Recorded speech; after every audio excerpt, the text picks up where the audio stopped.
Can we tap on some goodies? Yeah, you want to play some drums? Yeah, that'd be great. Okay. Cool. So magically, I'm at the kit now. These are cool drums. Is this a good brand? Yeah, like DW. They're I think they're made in America. Hi, John. So Yeah. Drew's going to give an overview of what goodies we have here. So we set up a hybrid set, and first of all, since Dan is visiting Roland Headquarters, it would be real easy or maybe real typical for the company representative to sit down and demonstrate the product.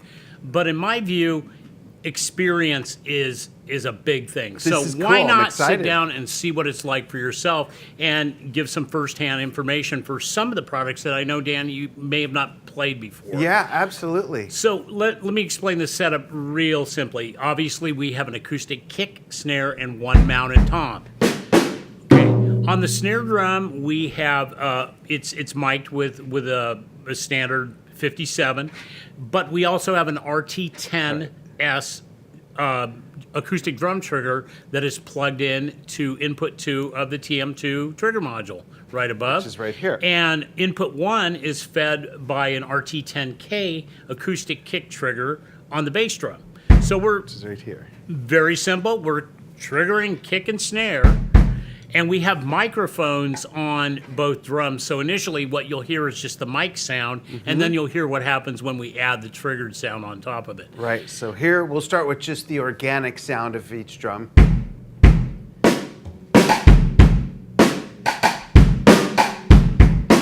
Now I'm going to blend in some sounds here from the TM2. Let's see what we got. I'll put it halfway to start.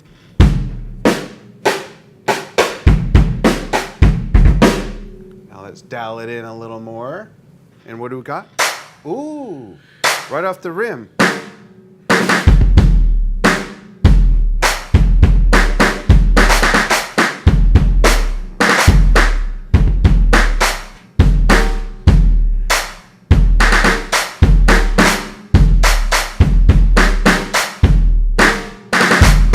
It's a lot of versatility for just the kick, the snare, utilizing the head and the rim. That's pretty cool. And that's just one example. The TM2 has 99 factory kits in it.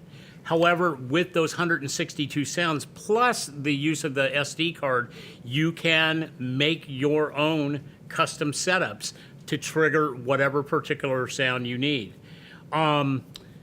Do a couple more examples. Yeah, I'm just scrolling through and just see what we have. This is called Phase-In Electronic. Ooh.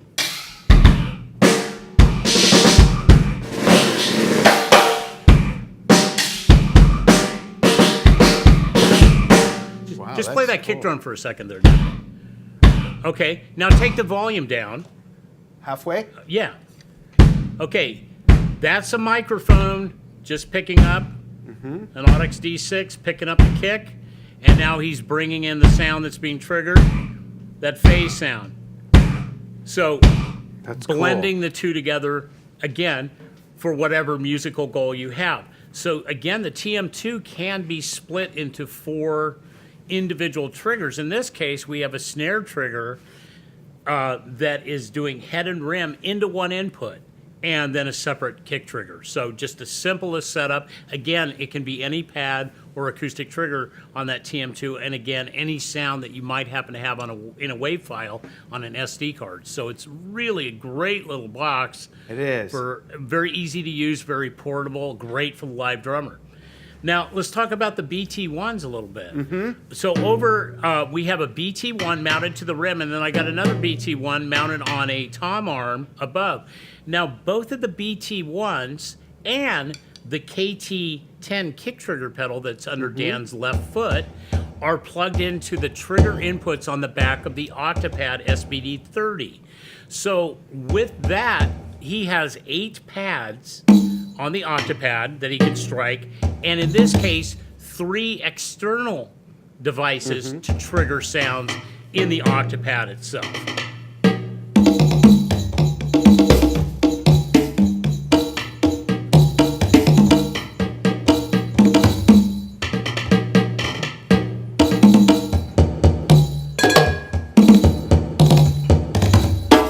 Now, Dan, hit hit the acoustic tom. Okay, hit the pad by itself.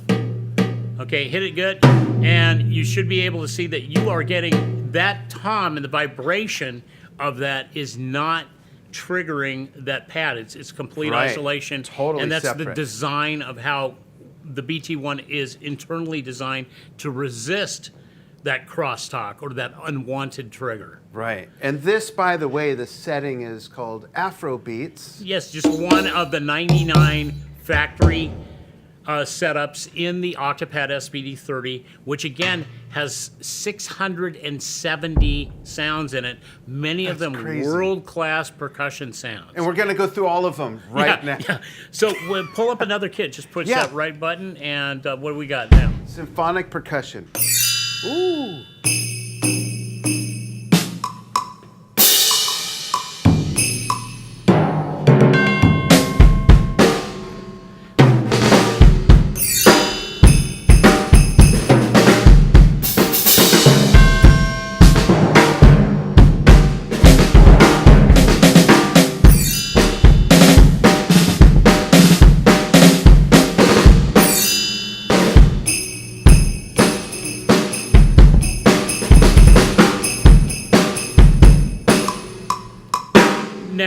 Now, of course, I avoid saying preset kits. I say factory kits, and the reason I say that is any of the kits on the Octopad, as well as the TM2 and many of other devices that we make, you can program and customize them any way you want. So not only can the sound on the Octopad itself be changed, but the sound that you're triggering externally can be changed as well. This just happens to be out of the box, how we plugged it in, the sound it happens to be. But it can be any sound within the unit.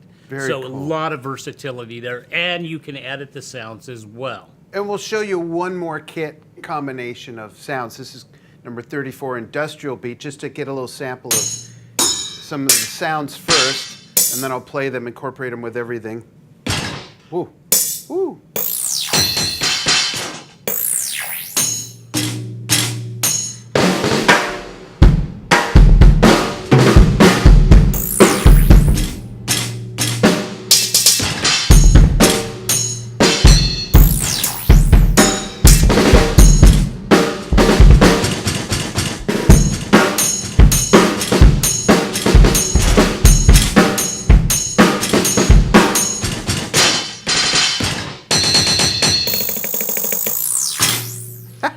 So again, this is just an example of the possibilities of incorporating electronics with acoustics.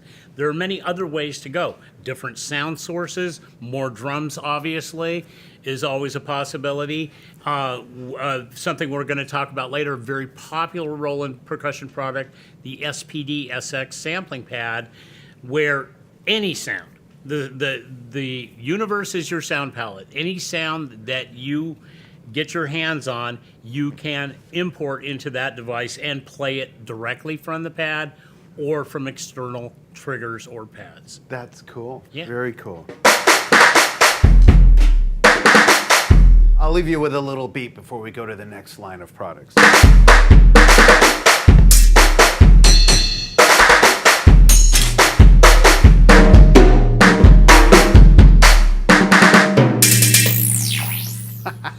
Lots of fun. Let's look at some more goodies.